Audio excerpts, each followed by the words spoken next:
నమస్తే, welcome to ANN. ఒక సామాన్యుడు మెట్రోపాలిటన్ సిటీస్లో కానీ లేదంటే చిన్న చిన్న నగరాల్లో కానీ పట్టణాల్లో కానీ ఒక చిన్న స్థలం కొనుక్కోవాలంటే ఒకటికి 100 సార్లు కాదు 1000 సార్లు ఆలోచించాల్సిన పరిస్థితి. ఎందుకంటే ఈ రోజున రూపాయి రూపాయి రూపాయి కూడబెట్టుకుని తన యొక్క కలను సాకారం చేసుకుంటాకి తిని తినక దాచుకుని ఒక చిన్న స్థలం కొనుక్కుని దానిలో ఇల్లు కట్టుకోవాలనేది ప్రతి మధ్యతరగతి వ్యక్తి యొక్క కళ. అలాంటి కళను సాకారం చేసుకుంటానికి తన జీవితం మొత్తం తపస్సు చేస్తాడు మిడిల్ క్లాస్ వ్యక్తి. మరి అలాంటి వ్యక్తికి ఈ రోజున రక్షణ ఉందా అంటే మనం అందరం కూడా ఆలోచించాల్సిన పరిస్థితి. దానికి ఉదాహరణలు కోకొల్లలు. దానికి రీసెంట్గా జరిగిన ఉదాహరణ కూడా మనం చూడొచ్చు. మనందరికీ సుపరిచితురాలు, మరి తెలుగు సినీ ఇండస్ట్రీలో 20 ఏళ్లకు పైగా ఎక్స్పీరియన్స్ ఉండి ఎన్నో సినిమాలు చేసిన యాక్ట్రెస్ రమ్యశ్రీ గారి పరిస్థితి ఏంటి మనం చూస్తాము. 2-3 రోజుల నుంచి ఏం జరుగుతుందో, నడి రోడ్డు మీద రమ్యశ్రీ గారు ఆయన సోదరుణ్ణి మరి వెంటపడి తరిమి కొట్టిన పరిస్థితిని మనం చూసాం. అసలు ఆవిడికి ఏం కష్టం వచ్చింది, ఎందుకు ఆవిడ మీద ఇంతకీ దాడి చేసిన వాళ్ళు ఎవరు, అది ఆవిడ మాటల్లోనే మనం తెలుసుకుందాం. రమ్యశ్రీ గారు మనతో స్టూడియోలో అందుబాటులో ఉన్నారు, ఆవిడతో మాట్లాడదాం. నమస్తే మేడం. నమస్తే అండి. రమ్యశ్రీ గారు, అసలు మీ మీద దాడి జరిగింది, మనం గత 2 రోజులుగా చూస్తున్నాం. ఈ దాడి జరగడానికి గల ప్రధాన కారణం ఏంటి, కారకులు ఎవరు? దాడి జరిగింది అని దానికంటే డైరెక్ట్ చంపేయాలని అనుకున్నారు అనేది అండి. ఎందుకంటే నేను అననిశ్రీగా మాట్లాడే వ్యక్తిని కాదు, అననిశ్రీగా ఒకరి గురించి కామెంట్లు చేయను, ఏమీ చేయను నేను. దట్ ఈస్ మై హోమ్ అని బింగు. కానీ అక్కడ జరిగింది మన గచ్చిబౌలిలో FCA లేఅవుట్ దగ్గర జరిగింది ఏమిటంటే వెంటాడి రోడ్డు మీద చంపాలని అనుకున్నారు. కానీ ఆ సిచ్యువేషన్లో ఏంటంటే వాళ్ళు వాంటెడ్గా అంటే మొత్తం బట్టలు ఇలా పైకి వచ్చేసాయండి. అక్కడ అంటే క్రౌడ్ ఇలా వస్తుందంతప్పటికే వీళ్ళు కొంచెం ముందుగా వచ్చారు, వెనకాల కొంచెం దూరంలో వెహికల్స్ అవి ఉన్నాయి. నేను ఆ నెట్టడము జరిగింది కాబట్టి, లేకపోతే ఆ కత్తితో వాడు ఇలా ఇలా ఇలా సైడ్ చేశాడు అనమాట వెనకాల ఉన్నవాడికి. చేస్తే అంతే. ఇప్పుడు దొరకలేదు, స్కెచ్ ఫస్ట్ నా మీదండి. వాళ్ళకి విరోధిని ఎవరిని నేను. రమేశ్రీ గారు, ఇప్పుడు మనందరికి పేరు కూడా బయటకు వచ్చింది, ఆయన సంధ్యా కన్వెన్షన్ శ్రీధర్ రావు. అసలు మీ మీద దాడి చేయడానికి, పర్సనల్ గా దాడి చేయడానికి ప్రధానమైన కారణం ఏంటి? కారణాలంటూ జీరో అండి, కారణాలంటూ జీరో. కాకపోతే ఏంటంటే ఆయన అరాచకాలు ఏవైతే ఉన్నాయో వీళ్ళందరూ పాపం వీళ్ళందరూ పెద్దవాళ్ళండి. వాళ్ళు చూడండి 81లో కొన్నారనంటే అంటే ఆ స్థలాన్ని మీతో పాటు ఇంకా చాలా మంది ఉన్నారు, ఒక 30-40 మంది ఉన్నారు బాధితులు. కాకపోతే ఏంటంటే కొందరు NRIలు ఉన్నారు, అంటే ఎక్కడికో వేరే దీనిలేక దుబాయ్ ఏదో బ్రతుకు తెరువు కోసం వెళ్ళిపోయిన వాళ్ళు ఉన్నారు. ఇలా అన్నమాట. దీని మీద అలా కూర్చొని ఉండరు కదా ఎవరును. ఓకే, మనం తర్వాత దాన్ని ఏంటంటే ఇక్కడ ఉన్న వాళ్ళని ఎవరినో పక్క వాళ్ళనో లేకపోతే ఎవరినో దాన్ని కొంచెం చూసి పెట్టండి అని చెప్పడమో ఇది. కానీ శ్రీధర్ రావు చేస్తున్న దాన్ని ఎవరు అంటే ఇప్పుడు చూసారు కదా, ఎదిరించలేకపోతున్నారు. ఇప్పుడు నన్ను చంపించడం అనేది ఒక రీజనే లేకుండా నన్ను చంపించాలని అనుకున్నప్పుడు అవతల వాళ్ళు ఎలా ఎదిరించగలరు?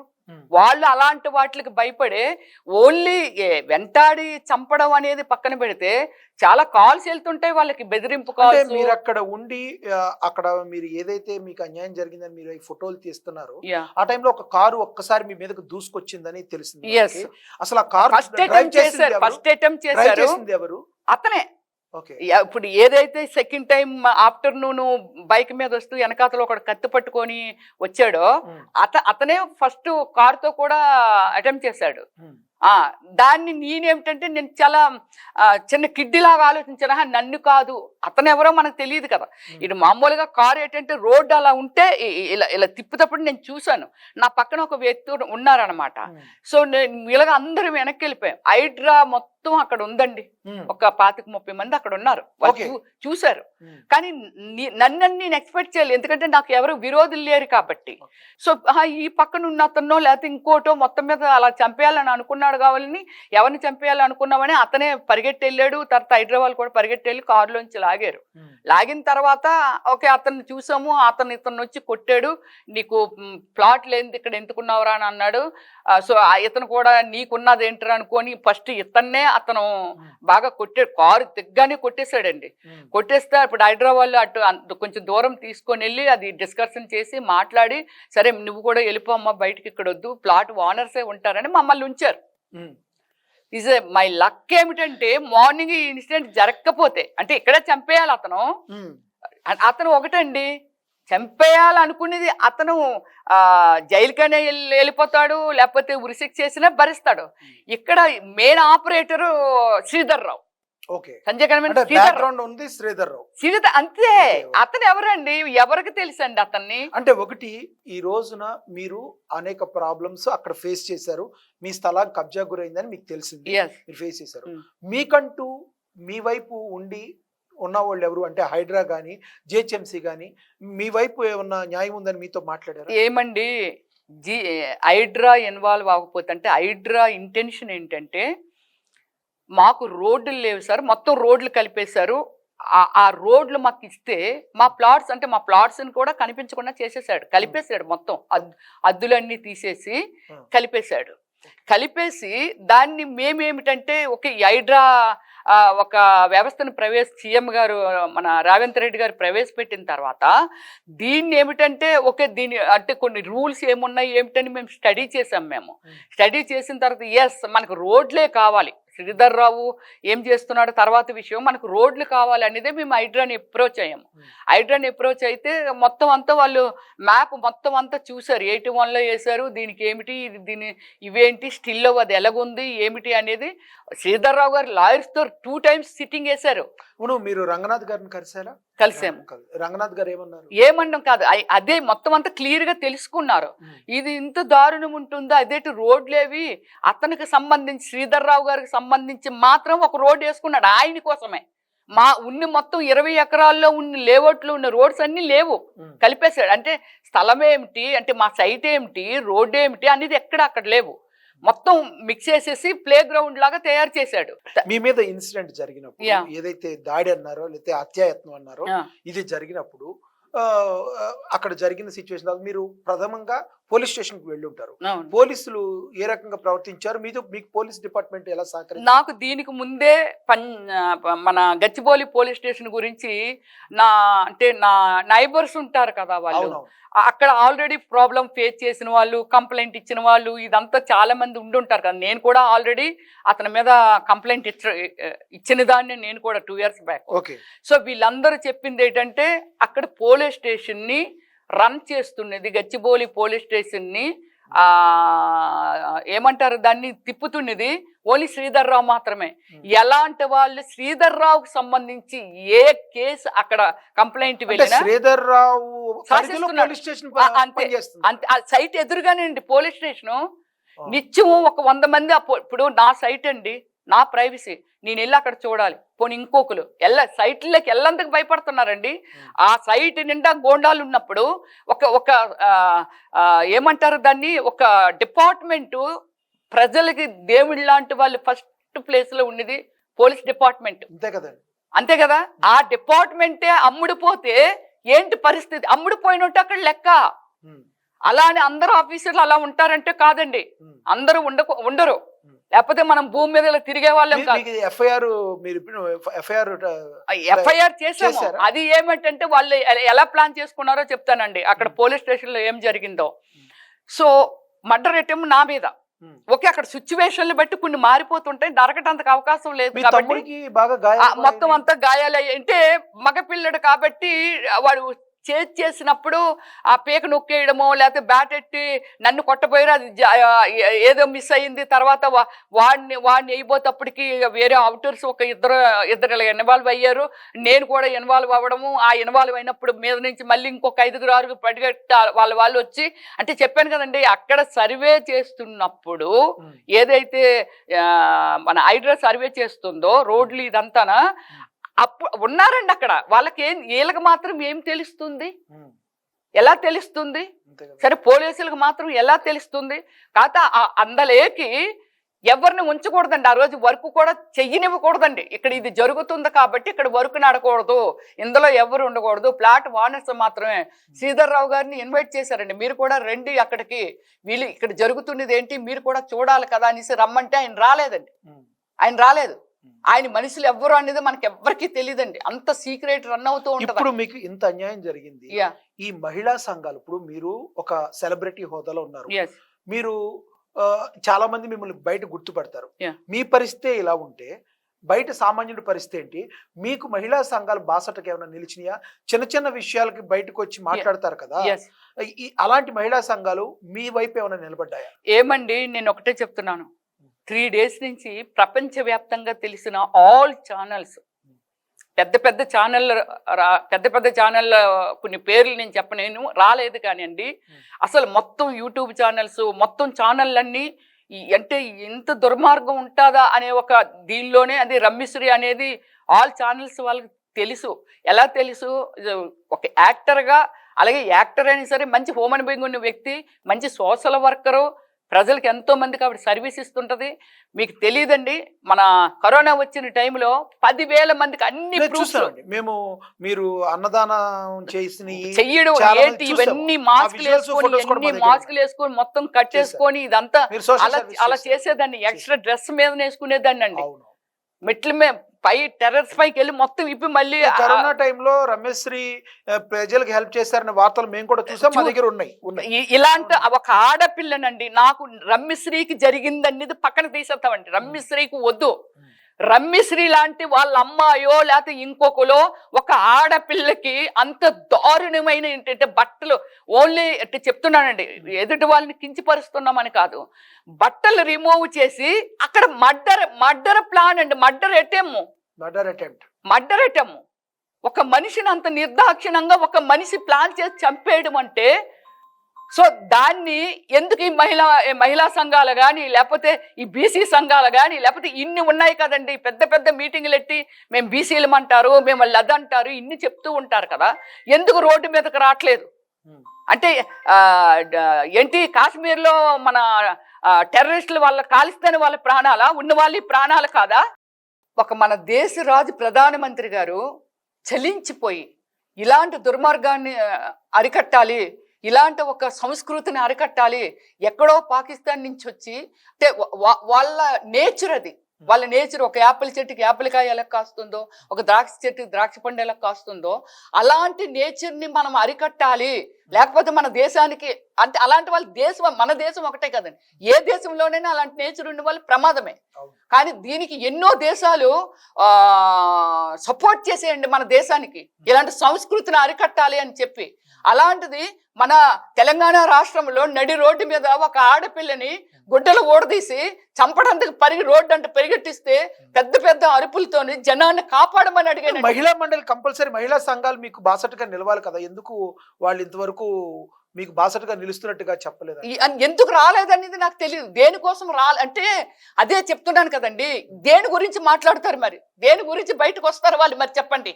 ఏమండి, ఇక్కడ ఒక గవర్నమెంట్ ఇవ్వండి ఏమిటి ఇవి ఏవైతే ఉన్నాయో, మన జిహెచ్ఎంసీ కానీ, లేకపోతే ఒక టౌన్ ప్లానింగ్ ఆఫీసులు కానీ, లేకపోతే ఒక మున్సిపాలిటీ కానీ, శ్రీధర్ రావు గారు అక్కడ కట్టగలిగారు అని అంటే వాళ్ళ సపోర్ట్ లేకుండానే కట్టారండి? వాళ్ళ సపోర్ట్ ఉందంటారు? 100% ఉందండి. ఒక చిన్న వ్యక్తి, ఒక పేదవాడు 100 గజాల్లో ఇల్లు కట్టుకోవాలని అనుకుంటే పక్కన రోడ్ ఏమొచ్చింది, ఇంటి పక్కన వాళ్ళ మీదకి ఏమైనా వెళ్ళిపోతున్నావా, 100 గజాలు నీదేనా ఈ 100 గజాలు అనేది తెలుసుకొని మాత్రం పర్మిషన్లు ఇవ్వరండి. అలాంటిది ఇంత పెద్ద స్కామ్ జరుగుతుంటే మొత్తం గవర్నమెంట్కి సంబంధించిన జిహెచ్ఎంసీకి సంబంధించిన రోడ్లను ఆక్రమించేసుకొని, మొత్తం అవతల వాళ్ళ ప్లాట్లను ఆక్రమించేసుకొని ఇంత పెద్ద సౌధం నిర్మించుకున్నారు, అతను నిర్మించేస్తున్నారు అని అంటే ప్రత్యక్షంగా నేను చూపిస్తానండి. గవర్నమెంట్ రావాలి, లాయర్సా లేకపోతే ఇంకోట అక్కడ జరిగింది ఏమిటనేది మేము మాట్లాడితే అబద్ధంగా ఉంటుందేమో. మొత్తం మీడియా మిత్రులందరినీ తీసుకెళ్ళి అక్కడ జరుగుతున్నది ఏమిటి, అక్కడ జరిగింది ఏమిటి. ఇది 2 years బ్యాక్ కూడా ఇదే స్టైల్లో, అంటే రమ్య లాగో లేకపోతే ఇంకోలాగో ఎవరు మాట్లాడలేదేమో, కానీ అది ఇదే సిచ్యువేషన్ జరిగిందండి. జరిగితే ఈ 2 yearsలో ఏమైందండి, దానికంటే పెద్దది చేశాడు. అప్పుడే కంట్రోల్ చేసుంటే అవును, ఈ ఇష్యూ మొత్తం డిఐజీ గారి వరకు వెళ్ళిందంటారా? డిఐజీ గారి వరకు ఏమండి న్యూస్ ప్రతి క్షణం చూస్తుంటారండి. చిన్నది దొంగతనం వేసి సీసీ కెమెరాలో దొరికితేనే, లేకపోతే ఒక యాక్సిడెంట్ ఏదో చేస్తేనే, సీసీ కెమెరాలో ఎక్కడో కనబడితేనే దాని గురించి ఒక రచ్చ టీవీల్లో జరుగుతుంది.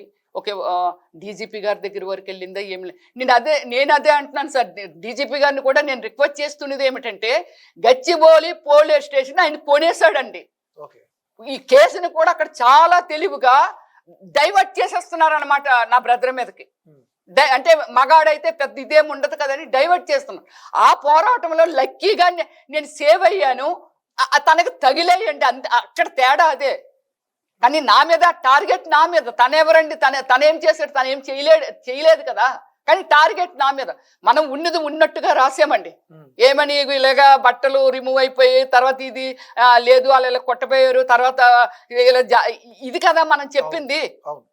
సో చెప్పిన దానికి అంత పెద్ద అటెంప్ట్ జరిగితే దానికి సెక్షన్స్ కూడా ఆశ్చర్యపోతామండి మనం. అంటే మేము రాసిన దాన్ని బట్టి పోలీస్ స్టేషన్లో ఒక ఇన్సిడెంట్ జరిగిందండి. మన ఎఫ్ఐఆర్ కాపీ ఇస్తామని చెప్పి ఎస్టర్డే మమ్మల్ని రమ్మన్నారు. ఎస్టర్డే డే బిఫోర్ ఎస్టర్డే రమ్మంటే మేము వెళ్ళాము. వెళ్తేప్పటికి సిఐ గారు సాయినాథ్ అండి, ఇది ఖచ్చితంగా డీజీపీ గారు దీన్ని పరిగణలోకి తీసుకొని దీన్ని ఎంక్వైరీ చేయాలండి. సాయినాథ్ అనేసి ఎస్ఐ ఉన్నారు. ఎస్ఐ ఉంటే ఆ రోజు నేను బ్యాట్ పట్టుకొని వెళ్ళానండి. బ్యాట్ అంటే చాలా మంది ఒక అతను పట్టుకున్నాడు, అది తర్వాత నా చేతికి వచ్చింది. అతను అక్కడ పడిపోయిన తర్వాత కత్తి ఏంటంటే పట్టుకొని పారిపోయారు, ఇది ఉండిపోయింది.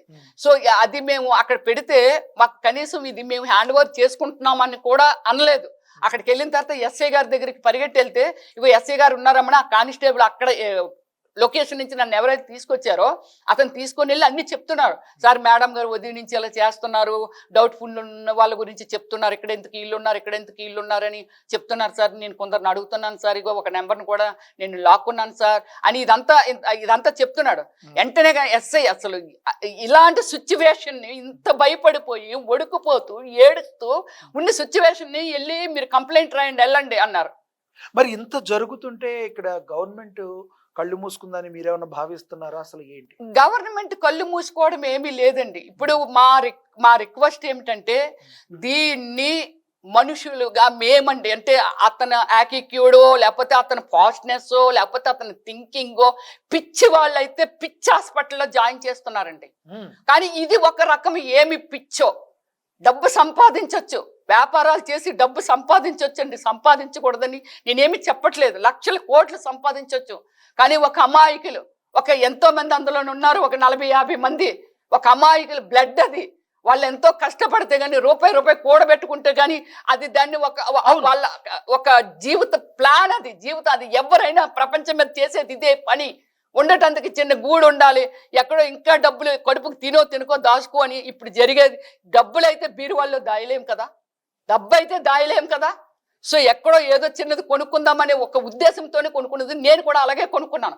ఈ రోజు నేను చెప్తున్నానండి, నాకు స్థలం రాకపోయినా పర్లేదు, నాకు లేకపోయినా పర్లేదు, అనాథ శరణాలయంలో ఉంటానండి. అనాథ శరణాలయంలో ఉంటాను, నాకు అక్కరలేదు నాకు అది. కానీ వీళ్ళు ఎవరైతే ఉన్నారో ఈ మన ఆ సొసైటీలో ఉన్న వాళ్ళు ఒక 30-40 మంది ఫ్యామిలీలు ఉన్నారండి. నాకే ఇలాగ జరిగితే వాళ్ళు బయటకు రావడానికి అప్పుడు దాని ముందు కూడా బయటకు రావడానికి భయపడిపోయారు. సైట్లోకి వెళ్ళాలంటే ఏం జరిగిపోద్దని భయపడిపోయారండి. మన హక్కు అండి, మన బిడ్డ మనం కన్నాము, బాగా చూడకపోతే కోర్టులకు వెళ్తున్నాను, మా కన్న కొడుకు చూడట్లేదు అని అలాడితే మన హక్కు అది. అక్కడికి వెళ్ళేందుకు కూడా భయపడిపోతున్నారు. కార్ నెంబర్లు ఫోటోలు తీసేస్తారు, కార్లు వచ్చాయని చూస్తారు, కిందలేకి ఎవరు వస్తున్నారని చూస్తారు. ఇది ఏమి సమాజం, ఏ సమాజంలో ఉన్నాం చెప్పండి. ఇప్పుడు ఈ విషయం మీకు రాష్ట్రం అంతా వెళ్ళింది, సీఎం గారి వరకు వెళ్ళిందని అనుకుంటున్నారు? సీఎం గారికి ఇప్పుడు ఏ మ్యాటర్ అని తెలుస్తుంది, లేకపోతే సీఎం మన తెలంగాణ రాష్ట్ర సీఎం రేవంత్ రెడ్డి గారికి బిజీలో తెలియచ్చు, తెలియకపోవచ్చు. రేవంత్ రెడ్డి గారి వరకు ఈ విషయాన్ని తీసుకెళ్లాలనుకుంటున్నారు. 100% ఏం చెప్తారు? 100% దీనికి సొల్యూషన్ ఇప్పుడు ఒకటండి, వెంకటేశ్వర స్వామి దగ్గరికి వెళ్తాం. వెళ్తే మనం అంటే ఏ దేవుడి దగ్గరికి వెళ్ళి మనసులో మొక్కుకుంటాం, మాకు ఈ ఆపద ఉంది కాపాడండి అని దేవుడిని మొక్కుకుంటామండి. మాకు ఇప్పుడు స్టిల్ నౌ మాకున్న ఏదైనా దీనికి ఒక పరిష్కారం, మాకు ఒక దారి కనబడుతుంది అని అంటే ఓన్లీ సీఎం రేవంత్ రెడ్డి గారు. అతన్ని మేము బ్యాలెన్స్ చేయలేమండి. అక్కడ ఉన్న వాస్తవాలేంటో తెలుసుకొని మేమేమైనా తప్పుడు ప్లేస్ లో ఉన్నామా? తప్పుడుగా కూడా కేసులు మీకు పెట్టించేస్తాడు. రేవంత్ రెడ్డి గారి మీద నమ్మకం ఉందా? ఖచ్చితంగా నమ్మకం కాదండి, ప్రజలే కావాలి. ఒక సీఎం గారు అని అంటే ప్రజల మనిషి, ప్రజలే కావాలి. ఆ న్యాయం ఏమీ లేదు. మాకు ఇప్పించండి అంటే అని ఆయనకున్న- నేను చెప్తాను కానీ నాకు వద్దండి, నాకు సైతే వద్దు. ఆయనకున్న బిజీలో రేవంత్ రెడ్డి గారి వరకు ఇష్యూ మేము ప్రజలమే కదండి ఈ రాష్ట్రంలో, మేము కూడా ఓటేసాము, మేము ప్రజలమే కదండి. బిజీ ఉన్నా ఏమున్నా ఈ సిచ్యువేషన్ ఎలాంటి సిచ్యువేషను, ఇలాంటి వ్యవస్థని అసలు ముందుకు తీసుకెళ్ళకూడదండి. ఇది ఒక వ్యవస్థ కింద తయారైపోయారు శ్రీధర్ రావు.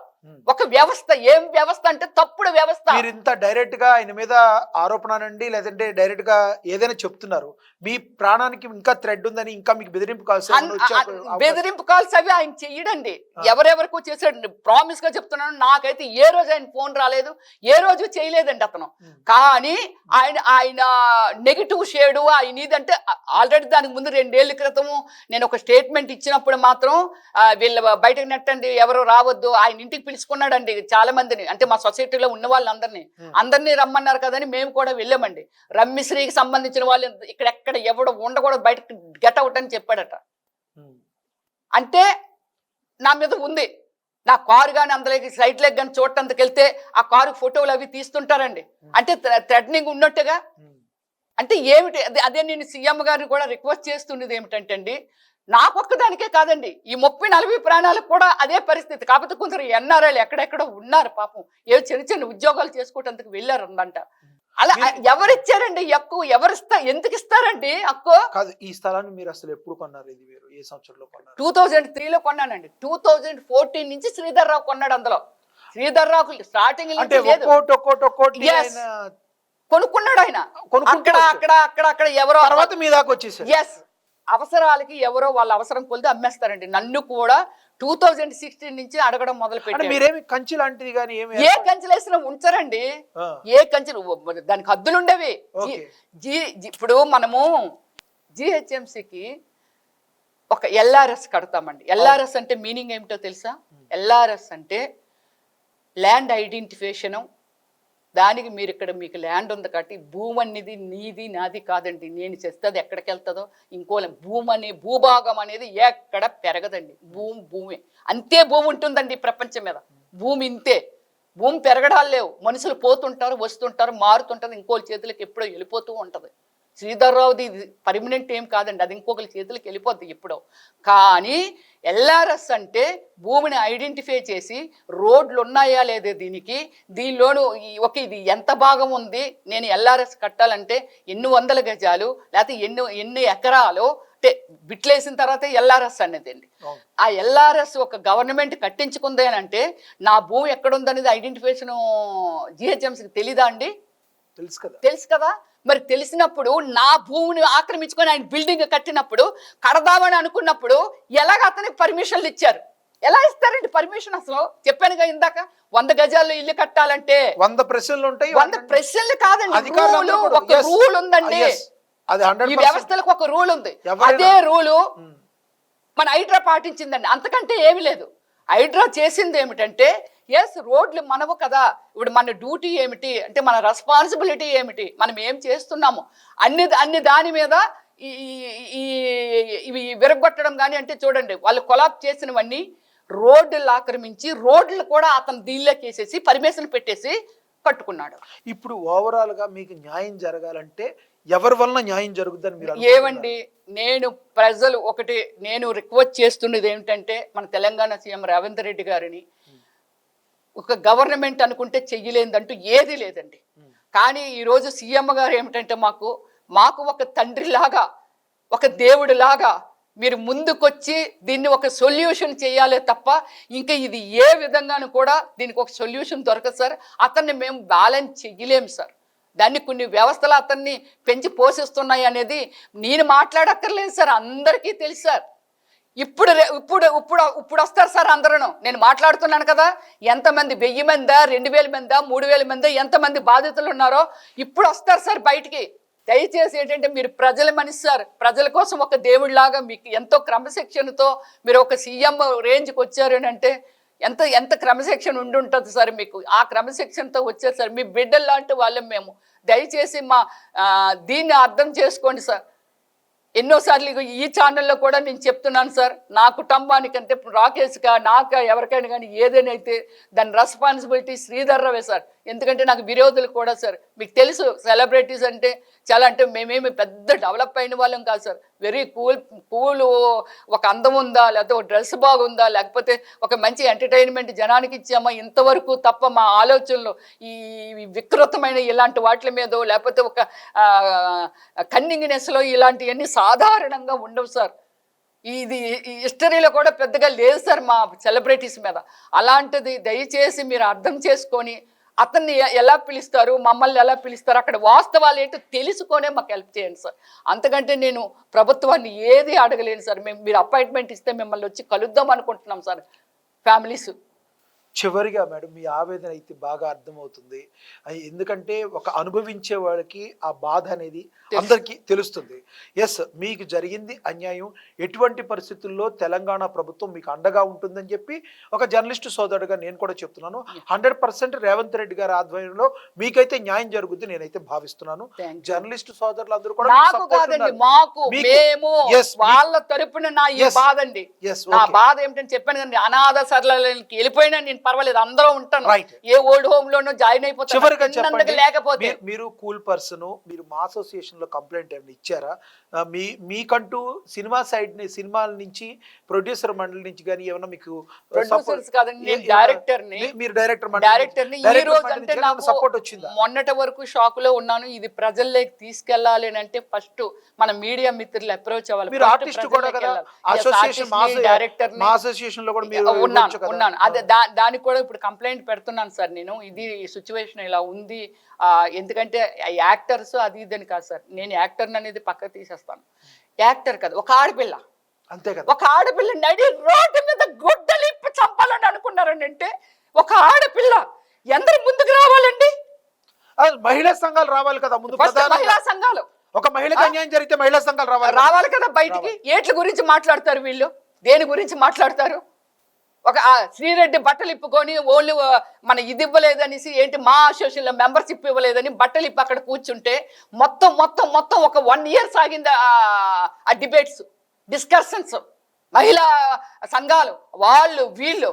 ఇప్పుడు నాకు అంత అది ఒక ఆమె ఎందుకు చేసింది అనేది పక్కన పెడతాం, కానీ ఇది ఒక దారుణమైన సిచ్యువేషన్. అందులో మీ కూతురు ఉండొచ్చు, మీ కూతురు ఒక మనిషిగా స్పందనది మా అసోసియేషనా, లేకపోతే డైరెక్టర్స్ అసోసియేషనా, లేకపోతే ప్రొడ్యూసర్స్ అసోసియేషనా, ఎవరైనా సరే ఎందులోనైనా సరే వాళ్ళకి ఆడపిల్లలు ఉంటారు కదండి. ఒక తప్పుడు ప్లేస్ లో నేను ఉండి నన్ను ఒకే ఇలా చేసింది. ఇంకోటి చెప్తున్నాను, నన్ను అక్కడ నిజంగా నరికేసి ఉంటే ఏం చేసిందో ఈ రమ్మిశ్రీ ఏమో ఏదో ఉండి ఉంటుంది, అందుకే నడి రోడ్డు మీద వెంటాడి నరికారని మాట్లాడుకునే వాళ్ళు సార్. నేను ఈ రోజు బ్రతుకున్నాను కాబట్టి దీనికి ఒక ఆన్సర్ చెప్తున్నాను, జరిగిన అన్యాయాన్ని చెప్పగలుగుతున్నాను. లేకపోతే ఎలాంటివి మాట్లాడుకుంటారు? ఒక్కటి చెప్పండి, ఈ జరిగిన ఇన్సిడెంట్ లో మీకు జర్నలిస్టు సోదరులు ఎంతవరకు మీకు సహకరించారు? ఆల్మోస్ట్ సహకరిస్తున్నారండి జర్నలిస్టులు. కొన్ని ఛానళ్ళ వాళ్ళు ఎందుకు రాలేదో, వాళ్ళకి టైం లేక రాలేదో, లేకపోతే ఏమో ఆ టెన్షన్లో ఉన్నాను, నన్ను అడిగితే నేను టైం ఇవ్వలేకపోయానో నాకు తెలియదు. కానండి కొన్ని ఛానళ్ళ వాళ్ళు మాత్రం రాలేదు, అంతే. ఆల్మోస్ట్ అందరూ టచ్ చేసేస్తున్నారు. అక్కడికి ఒక 20 ఛానల్స్ గచ్చిబౌలి సైట్లోకి వచ్చారండి. అక్కడ నా వాతావరణాన్ని చూశారు. బాధ కాదండి. ఇక్కడైతే నేనైతే దీన్ని బయటకు తేల్చేంత వరకు చచ్చిపోతే అతను చంపేస్తే చచ్చిపోతాను, లేదు అని అనుకుంటే నేను మాత్రము దీని గురించి పోరాటము ఆగదండి. ఒకటండి, ఒక్క పూట అన్నం పెడితేనే జీవితాంతం మనకి బ్రెయిన్లో, అంటే దారి అంటే వెళ్తే ఈ దారి గుండా వచ్చాము, ఒక పూట అన్నం పెడితే లైఫ్ టైం చనిపోయేంత వరకు పలానా రోజు రమ్మిశ్రీ ఆ టైంగా ఇంటికి వెళ్ళాము, కొంచెం భోజనం చేసామనేది మనసుకి మైండ్కి రెండింటికి తెలుసు. ఎలాంటి మనిషికైనా, నాట్ ఓన్లీ రమ్మిశ్రీ, ఎవరికైనా అదే ఉంటుంది, జీవితాంతం గుర్తుంటది కదా. సో నేను ఇప్పుడు నేనేమంటున్నానంటే, ఇలాంటి ఈ 30-40 మందికి నా వల్ల హెల్ప్ జరుగుతుంది అని అంటే నేను గ్రేట్నెస్ కోసం చెప్పట్లేదు, నేను చావటంతకైనా రెడీ. ఆల్మోస్ట్ ఒక 45 ఏళ్ళు నా వయసుని చూసేసానండి, ఏజ్ నేను చూసాను. చిన్నప్పటి నుంచి ఆడుకోవడము, ఇది ఒక సినిమాల్లో డాన్సులు వేసాను, యాక్ట్ చేశాను. నేను నటించలేని కమెడియన్ అంటూ లేరండి. చిరంజీవి గారు కాంబినేషన్ ఇన్ని చేశారు సినిమాల కోసం, ఇది గొప్ప కాదండి. నా తత్వం అనేది ఒకటి ఉందో చూసారా, సినిమా ఫీల్డ్కు తెలుసు, ప్రజలకు తెలుసు. ఎందుకంటే వెరీ బిగ్ ప్రమోటర్, అంటే నేను ఏది ఉన్నా ప్రమోట్ చేస్తాను. మాకైతే అర్థమైందండి, ప్రపంచవ్యాప్తంగా నాకు ఫ్యాన్స్ ఉన్నారండి, 40 లక్షల మంది ఫ్యాన్స్ ఉన్నారండి నాకు నా ఫేస్బుక్ లో. అదేనండి. నేనైతే ఒకటైతే నమ్ముతున్నాను, ఈ రోజు వరకు మీరే ఇంతవరకు కంప్లైంట్ మా అసోసియేషన్ వరకు కానీ డైరెక్టర్ మండలిలో కానీ ఇవ్వలేదు. దాన్ని ముందుకు తీసుకెళ్తున్నారు, వాళ్ళు కూడా మీకు తోడవుతారని అయితే మేము బలంగా నమ్ముతున్నాం. 100% తెలంగాణ గవర్నమెంట్ మీకు రావాలండి. ఇది అన్యాయం, ఇదేమి తప్పు కాదు కదండి. ఈ తప్పు చేసింది, ఈ తప్పు చేసిన వాళ్ళ గురించి మనం ఎందుకు ఒక ఆడపిల్లని ఇప్పుడు ఏ సమాజంలో ఉన్నామంటే మనము, ఎక్కడ ఎలాంటి సమాజంలో మనం ఉన్నాం, ఎంత ఎడ్యుకేటెడ్ గా ఎంత డెవలప్ అయ్యారు. వేరే దేశాల నుంచి కూడా మాట్లాడాలండి. ఎక్కడున్నామండి ఎడ్యుకేటెడ్, ఏది తప్పో ఏది రైటో తెలీదా? వాళ్ళు పాకిస్తాన్లో వాళ్ళు టెర్రరిజంలో చేసింది తప్పని అనే కదా అన్ని దేశాలు సపోర్ట్ చేసాయి. మరి ఇంతకంటే ఘోరం అయింది ఇంకెక్కడైనా ఉంటుందా? ఫైనల్ మీ స్టెప్ ఏంటి ఇప్పుడు నెక్స్ట్? నా స్టెప్ ఏమీ లేదండి, సీఎం గారిని వాళ్ళు కూడా ఫ్యామిలీస్ అందుబాటులో ఉన్నంత వరకు వాళ్ళ ఫ్యామిలీస్ని కూడా తీసుకొని వెళ్దాం అనేసి సీఎం గారిని ఒక రిక్వెస్ట్ పెడదామని కాదు, సీఎం గారు చెయ్యాలి, రేవంత్ రెడ్డి గారు చెయ్యాలి. మీరు రేవంత్ రెడ్డి గారు వాళ్ళ పాపను చూశానండి నేను, అంటే నేను ఒక ఆడపిల్లనే, నేను కూడా ఒక ఆడపిల్లనే కదా. సో దానివల్ల ఏమిటంటే చెప్పి ఇలాంటి కల్చర్ని నేను ఎప్పుడు చూడలేదండి, ఈ టైప్ కల్చర్. అది నాకే ఎదురైంది అని అంటే నాకు అసలు అమ్మో భయం వేసేస్తుంది, నాకు భయం పుడుతుంది. అతను ఒకటండి నాతో ఆగిపోద్ది ఇది. అప్పుడు చెప్పాను కదండి, టెర్రరిజం ఒక పెద్ద భూగోళం లాగా తయారైపోతుంది. ఇప్పుడు ఇతని నేచరు అక్కడ సాగిపోద్దా? ఆయన వెనకాతలు ఒక 100 మందో 200 మందో, అన్న అదిగో తమ్ముడు, అలాగా ఇదే, ఓకే, శ్రీధర్రావు ఇలా చేస్తుంటే పెద్దోడు అయ్యాడా, మనం కూడా అవ్వచ్చు కదా ఇలాంటివన్నీ చేసేస్తుంటే. అతను ఒక సొసైటీని ఫామ్ చేస్తున్నాడు. ఇప్పుడు మీకు ఏదన్నా రేపొద్దున ఏదన్నా జరిగితే ఇప్పుడు అతనే కారణం అని మీరు 100% అండి. నాకు ఇంత చెప్పాను కదా, ఇంతవరకు నాకు విరోధులు అంటూ లేరండి, విరోధులు అంటూ లేరు. నేను ఎవరిని తిట్టడం తెలీదు, నన్ను ఎవరైనా తిట్టడం తెలీదు, అసలు ఇంతవరకు జరగలేదండి. ఇప్పుడు మీడియా ఇప్పటి నుంచి లేదు కదా, సోషల్ మీడియా ఇంకా ఇప్పుడు ఇంకేమి ఎంటర్ అవ్వలేదు కదా. రమ్యశ్రీ ఒక సెలబ్రిటీ కదా, రమ్యశ్రీ మీద ఏదో ఒకటి వస్తుంది కదా. ఇకపైన అతను ఏమైనా క్రియేట్ చేయించాలేమో, కానీ నాకు ఇంతవరకు నా మీద ఏదీ లేదండి ఇంతవరకు. ఎందుకంటే ఒక కన్నింగ్నెస్, క్రూయల్నెస్ ఇలాంటి ఉన్న వాళ్ళు ఏం చేస్తారు, పెద్ద పెద్ద టీముల పని. నేను అదే అంటున్నాను, ఆ వ్యవస్థని రూపుమాపాలండి, వ్యవస్థ. రైట్ రమేశ్రీ గారు, మీ ఆవేదన మాకు మీ మీడియా మిత్రులందరూ ఖచ్చితంగా అక్కడికి లొకేషన్కి రావాలి, నేను ఇన్వైట్ చేస్తాను. అక్కడ ఉన్న వాస్తవాన్ని, నేను ఇంత అరుస్తున్నాను, నేను చూపిస్తున్నానంటే ఇక్కడ నేను వాస్తవాన్ని చెప్తున్నాను, చూపించలేకపోతున్నాను. కానీ అక్కడికి వస్తే చూపిస్తాను. తీసుకోవచ్చండి, ఉంటే తీయండి. అవి హైడ్రా లాంటి అంత పెద్ద వ్యవస్థే 2 సార్లు ఫైట్ చేసి వాళ్ళ మీద కూడా కేసులు వేశారు ఆయన. దీని గురించి అయితే 100% మీడియా సోదరులందరూ కూడా ఎవరికి అన్యాయం జరిగినా చేయడానికి, వాళ్ళకి పరిష్కారం చేయడానికి 4th ఎస్టేట్గా మీడియా సోదరులందరూ కూడా సపోర్ట్ ఉంటుంది 100%. దానిలో డౌట్ లేదు. చూసాం కదా ఈరోజు మనం రమ్యశ్రీ గారి యొక్క ఆవేదన, ఆవిడ యొక్క ఆక్రందన. ఆవిడ ఏదైతే కష్టపడి ఒక స్థలాన్ని కొనుక్కున్నారో ఆ స్థలం కబ్జాకు గురి కాబడింది అని ఆవిడ చెప్తున్నారు. ఆవిడ స్థలమే కాకుండా ఇంకా ఆవిడతో పాటు ఇంకొక 10 నుంచి 20 మంది వరకు ఎన్ఆర్ఐలు ఉన్నారు, ముసలి వాళ్ళు ఉన్నారు, వాళ్ళ స్థలాలు కూడా కబ్జాకు గురైనవి. అది ఎవరో కాదు, సంజయ్ కన్వెన్షన్ శ్రీధర్ రావే దీన్ని కారణము. మా మీద అటాక్ చేసింది కూడా ఆయనే. మాకు ప్రాణభయం ఉంది, ఎటువంటి పరిస్థితుల్లో మాకు న్యాయం జరగాలని కోరుకుంటున్నాను. మరి పోలీస్ డిపార్ట్మెంట్ కూడా కొంతవరకు మాకు సహకారం ఉంటుంది. రంగనాథ్ కమిషనర్ గారిని కూడా కలిసాము, ఆయన సహకారం కూడా ఉంది. మిగతా అందరి సహకారం తీసుకుంటాను. నా సమస్యని ఎటువంటి పరిస్థితుల్లో సీఎం రేవంత్ రెడ్డి గారి దృష్టికి మేము తీసుకెళ్తాను, ఫైట్ చేస్తాను. దీనికి ఎంతటి వాళ్ళు వచ్చినా తలొగ్గేది లేదని చెప్పి మరి యాక్ట్రెస్ రమ్యశ్రీ గారు అయితే చెప్పడం జరుగుతుంది. మరి చూడాలి రానున్న రోజుల్లో ఏం జరుగుతుంది అనేది. మరి మనమైతే ఆశిద్దాం, ఎటువంటి పరిస్థితుల్లో అన్యాయం జరిగిన వాళ్ళకి న్యాయం అయితే జరగాలి. తద్వారా మిగతా వాళ్ళందరికీ కూడా ఈ రాష్ట్రంలో సామాన్యుడికి న్యాయం జరుగుతుంది అనే ఒక భరోసా అయితే కల్పిస్తుంది అనటంలో ఎటువంటి సందేహం లేదు. ఇది వాటి special chit chat with Rameshri. నమస్తే.